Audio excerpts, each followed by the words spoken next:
Sa unang Korinto Kapitulo 1 versikulo 13, nagtanong si Pablo, "Binautismuhan ba kayo sa pangalan ni Pablo?"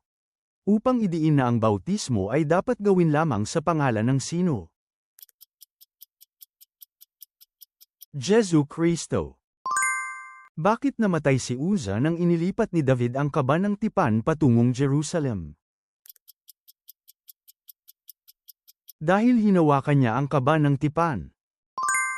Ano ang kasuklam-suklam na ginawa ni Ahaz sa lambak ng Hinom? Sinunog niya ang kanyang mga anak bilang handog. Paano sinalubong ni Esau si Jacob nang sila ay magkita? Tumakbo, niyakap, hinalikan at umiyak. Saan naglingkod si Ezekiel habang isinulat ang kanyang propesya? Sa pampang ng Babilonya.